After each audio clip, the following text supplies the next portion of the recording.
Bonjour tout le monde, aujourd'hui on fait l'ouverture de ce jeu-ci qui s'appelle juste Endor, donc pas on va s'endormir évidemment, donc Endor, jeu de société quand même on voit a gagné l'As d'or en 2013, c'est quand même quelques années que c'est sorti donc, et en anglais The Legend of Endor, et non pas la Légion, en plus The Legend of Endor, donc la légende de Endor, et ici c'est la version française donc du titre. Je ne sais pas en quelle édition en tant que telle, mais ça fait quand même plusieurs éditions en fait qui sortent. Et c'est un jeu coopératif dans lequel il faut parvenir à vaincre ou à réussir une certaine légende avec il y a une piste de score, pas de score, mais de le narrateur qui fait qu'il y a des cartes qui sont pigées, qui font avancer un peu l'histoire du jeu. Et à un moment donné, il faut arriver à terminer une mission, qui est déterminée évidemment par la légende elle-même, avant que vous ayez plus de temps ou que le château de Endor soit détruit, tout simplement, en fait, qu'il y ait des monstres qui se rendent là-bas. Et le jeu est particulier parce qu'en fait, il y a une gestion de temps. À chaque action que vous allez faire, vous allez prendre du temps pour le faire. Et vous allez aussi combattre des ennemis, mais c'est pas le type de jeu dans lequel, normalement, dans un style de jeu fantaisiste, que vous allez massacrer du monstre à la pelle, et c'est que ça que vous allez faire, monter en niveau d'expérience, continuer à battre des ennemis un peu plus gros, pour finalement finir le scénario parce que vous devez sortir à telle zone sur la map. Ça sera pas comme ça. Chaque légende est un casse-tête en lui-même dans lequel il faut trouver la bonne mécanique, la bonne façon d'arriver à bout de la légende, et non pas simplement juste de jouer le jeu standard. Les règles restent les mêmes, par exemple les combats, l'évolution des personnages, tout ça, ça reste exactement pareil dans chacune des légendes, mais juste le fait que ce soit des scénarios totalement différents, au moins ça permet d'avoir une certaine rejouabilité du jeu, malgré que c'est quand même limité, parce qu'une fois qu'on a trouvé un peu comment venir à bout de certaines légendes, notamment dans les premières, de ce que j'ai pu comprendre, eh bien, le jeu, c'est sûr on va dire, une fois que vous avez fait le tour des 5 légendes qui sont incluses, d'y retourner, vous connaissez un peu les mécaniques. Les 2 dernières sembleraient qu'il y a un peu plus d'aléatoire dans le jeu, ce qui fait que au moins vous allez pouvoir refaire ces 2-là. Mais il y a beaucoup de contenu supplémentaire sorti, des légendes supplémentaires, des héros, des boîtes stand-alone supplémentaires. Et donc aujourd'hui, on se regarde la boîte de base et qu'est-ce qu'il y a à l'intérieur de cette boîte?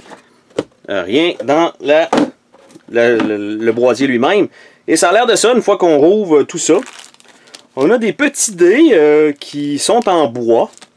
Donc ça c'est cool, de différentes couleurs. On a ici des standees. Pas les plus beaux standees que j'ai vus de ma vie, mais en fait en termes de qualité. Donc de quelques couleurs, les rouges notamment, ce seraient les monstres. Donc ça ici.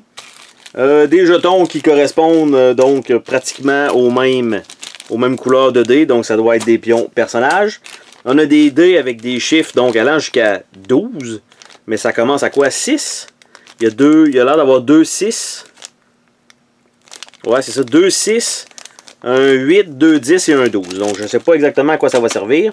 Toujours intéressant, un paquet de petits sacs fournis avec le jeu. Donc on peut tout mettre les composantes une fois que ça va être séparé. Ici, qui traîne tout seul, c'est le pion narrateur. Donc ce que j'expliquais tout à l'heure. Donc ça c'est un petit peu dommage qu'il était tout seul. Ici on a un deck de cartes, je ne sais pas exactement de quoi il en retourne. On va se l'ouvrir, pourquoi pas. On est là pour ça, on fait l'ouverture donc. Et eux aussi avaient une petite languette.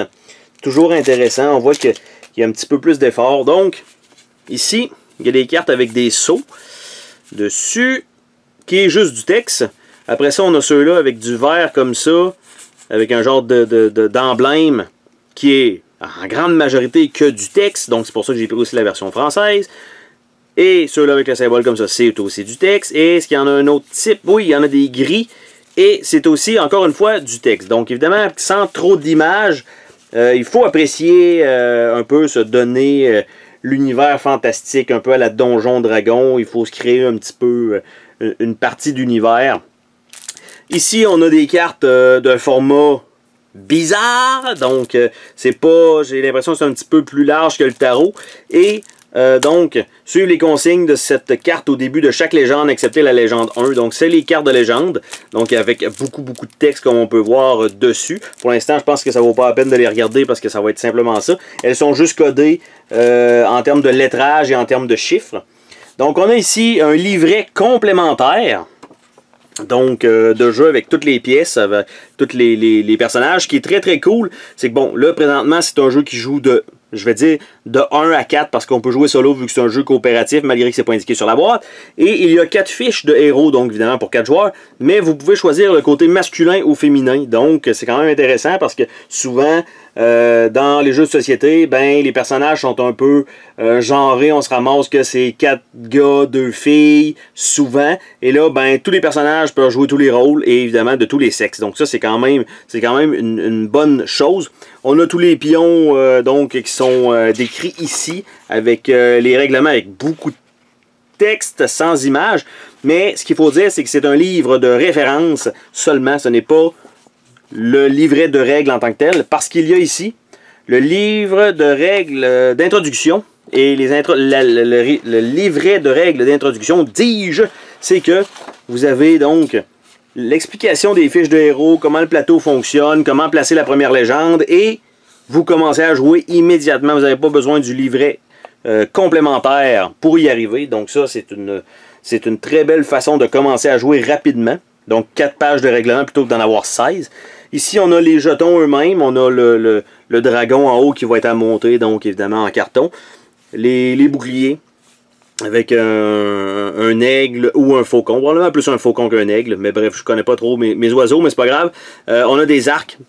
Après ça, un autre carton ici avec des monstres et des bonus supplémentaires. Donc avec des genres de shield ici. Probablement que c'est des... Parce que là, je vois que c'est du texte, donc ça doit être pour mettre un peu d'aléatoire dans le jeu. Donc ça, c'est fait. On a ici encore des pièces d'or avec plein de petits monstres aussi. Avec ces gros cartons-là, pas super chic, ça fait très vieillot pour le pattern. On continue. Là, les héros sont en train de... J'allais dire les héros, mais non, c'est un carton expliquant les objets. Donc, on peut les empiler tout simplement pour les sélectionner donc là-dessus. Au moins, ça explique tout ça sur ce plateau-là quand on va en avoir besoin. Parce que, si j'ai bien compris, la première légende, ça sert strictement à rien. Ici, on a les personnages. Donc, on a Cram, le nain de la mine sans fond. Et on a Lifardus, magicien du Nord. On a les petits personnages en bas avec leurs couleurs. Et si je tourne de l'autre côté, ben c'est Briga, naine de la mine sans fond, et Hera, magicienne du Nord. Donc on voit rang 34. Je crois que ça sert juste pour les questions d'initiative seulement. Par la suite, les autres personnages que nous avons Pasco, donc archer du bois de la vigilance, et Thorn, le guerrier des plaines d'Andorre. Et de l'autre côté, c'est Chada, l'archère, ou Meren, la guerrière des plaines. Avec quelques petits jetons dans le bas pour terminer donc cette planche. Et le fond, c'est le plateau de jeu lui-même avec un fond comme ça. Et parfois, on va regarder des fois qu'on aurait une surprise sous ce carton-là, parce qu'il y a certaines compagnies des fois qui s'amusent à mettre des choses. Malheureusement, ça ne sera pas le cas ici pour celui-là. C'est toujours un bel effort quand même de ma part, je sais. Et si on regarde le plateau lui-même, qui est quand même... Oh, ok, c'est quand même gros, là. C'est un bon plateau, je pense qu'il ne rentrera pas tout dans l'écran de toute façon. Je vais faire de mon mieux, mais je pense qu'on oublie ça. On oublie ça. Donc, c'est vraiment un gros plateau. Et en plus de ça, je dirais que les boîtes sont en train de se promener partout. J'essaie de ne pas accrocher la caméra en même temps. Il est réversible. Donc, on a le jour et la nuit. Et évidemment, la nuit, c'est même pas la nuit parce qu'on voit que c'est un genre de donjon un peu.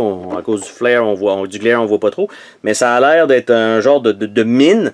Donc, selon le scénario, il va falloir prendre un côté ou l'autre. Donc ça, c'est très cool. Donc, beau matériel, super coloré. J'ai quand même hâte de me faire une partie de ce jeu-là. Je pense que ça va être quand même assez intéressant. Surtout, je suis quand même fan de jeux coopératifs à la base. Donc, tout ça, c'est du beau matériel. À part quelques petites bémols, là, comme les standees qui sont pas super jolis, malgré que s'ils sont efficaces, rien à redire. Mais par contre, c'est les carrés ici bleus comme ça, là, ça fait très 2002. Là. Donc c'est un petit peu dommage de ce côté-là. Mais pour ce qui est du reste, je pense que ça fait très très bien le travail. Donc c'était le déballage donc de Andor, le jeu en français. Jeu de société, donc entrée dans la légende. Sur ce, ben, on se dit la prochaine pour une autre vidéo. Bye bye. Oh, attends, pars pas de même. Je veux te remercier d'avoir regardé la vidéo. N'oublie pas de t'abonner si ce n'est pas déjà fait. N'hésite pas à laisser un commentaire sur la vidéo, ça me fait toujours plaisir de te lire. Tu peux laisser un petit pouce bleu vers le haut, juste ça, ça fait ma journée. Je t'invite également à visiter mes autres chaînes et à visiter mon Patreon. Merci pour ton soutien.